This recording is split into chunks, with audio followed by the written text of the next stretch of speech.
Hello, in this video we are going to analyze an ideal Rankine cycle. A Rankine cycle is at the heart of any vapor power plant. They're covered in chapter 9 of your textbook, and this is the simplest Rankine cycle problem we can ever solve. So as you can see, a number of information is supplied. The steam enters the turbine at state 1 at this condition. Everything is given about that state, and the condenser pressure is given at 100 kPa. So I have already drawn the TS diagram. 1 to 2 is the turbine, isentropic turbine, because the ideal cycle. 2 to 3 is the condenser. Ideal cycle also means at state 3, state should be saturated liquid, and then 3 to 4 is my isentropic pump, and 4 to 1 is the constant pressure heat addition. The boiler is from 4 to 1. Heat addition takes place there and heat rejection in the condenser. So we are asked to find the thermal efficiency as well as a parametric study or a what-if study. Notice that the mass flow rate is not supplied, so we'll assume 1 kg per second flowing through the cycle, but that has no bearing on any of the question asked. Of course, the net power will depend on how much is the mass flow rate, but that's not one of the questions. Okay, so we'll go and start the app. In the open branch, we follow the open system branch, and obviously vapor power cycle would be here. It's assumed that you're familiar with single flow device with a PC model, phase change model. So here for this vapor power cycle, we'll launch the PC model because there is a possibility of phase change, and we'll start calculating our states. But before that, let's set some overall parameters for parametric study. So we'll define the boiler pressure PB. We'll define a variable, let's say P shift capital B boiler instead of a big symbol. Boiler pressure is 4 MPa, so it's 4000 kPa, has to be in SI units, and condenser pressure PC equals 100 kPa. The reason I'm declaring these variables in the IO panel is because later on it will be really simple to do a parametric study. Okay, so I have to do a calculate here. So these two values have been registered. So now let's go and evaluate the 4 states. State 1 is the turbine inlet condition. So pressure is equals PB, and temperature is given 400 degrees Celsius. It's already Celsius, I don't worry about that. And of course, we are assuming a mass flow rate of 1 kg per second. State 2, we can spawn a state 2, that's copying state 1 to state 2, but we have to change it, obviously. State 2 is isentropic to state 1. We don't know the temperature, and the pressure at state 2 is really the condenser pressure, and isentropic condition is given by S2 equals S1, and mass flow rate is of course equals m dot 1. Instead of 1, let's put it, I think that's a nicer way of, okay. So state 1 and 2 are completely calculated. For state 3, we have, again, let's try to spawn it instead of starting from scratch. You will see the benefit later on. So here is state 3. We know the pressure is condenser pressure, and it's not isentropic. Instead, we know quality is given, has to be 0 in an ideal cycle, saturated liquid, and mass flow rate is already equal.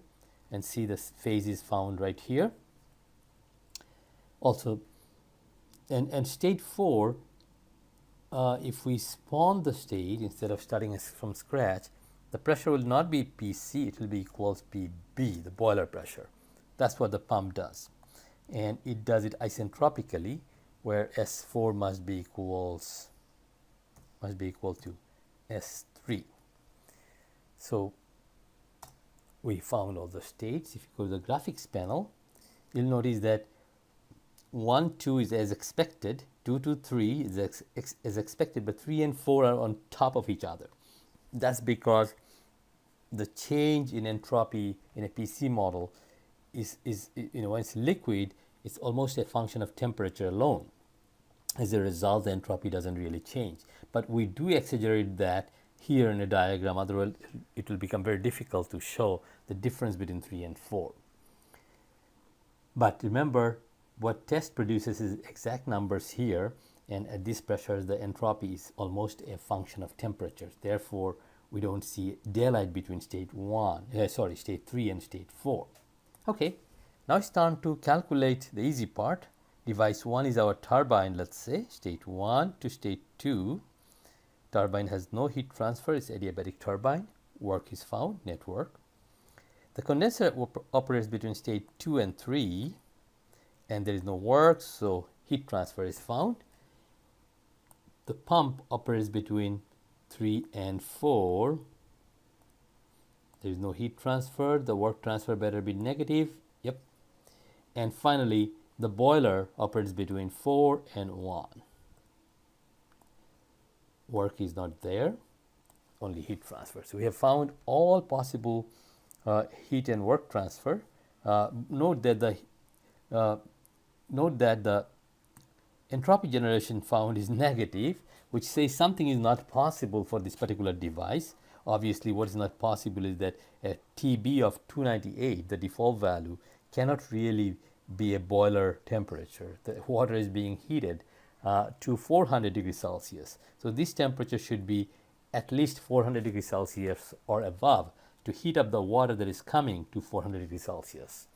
That's what it is showing, that the entropy generation negative is showing that something is wrong, and what is wrong is this temperature. Of course, this is not part of the problem, and we don't care about the entropy equation at this point. Okay, we go to the cycle panel, you will find that all the variables already calculated because the cycle is complete. We calculated all the devices, so therefore the thermal efficiency has been found to be only 27%, and of course the net power doesn't mean anything because it's based on a mass flow rate of 1 kg per second. To do a parametric study, for instance, in this particular problem we are asked to find how will a condenser pressure affect the efficiency. So it's good to always go back to basics. If you reduce the condenser pressure, what will happen to the new cycle? Would you agree? Nothing being changed. The state 2 will go down here, state 3 will go down there, and the new cycle will look like this. As a result, what will happen? The temperature of heat rejection will go down tremendously, whereas the temperature of heat addition is not affected much. So efficiency is given by 1 minus Tc bar over Th bar. If you recall your theory, Tc bar is the average temperature or effective temperature of heat rejection, and Th bar is the average temperature of heat addition. So we are reducing Tc, and Th is almost unaffected.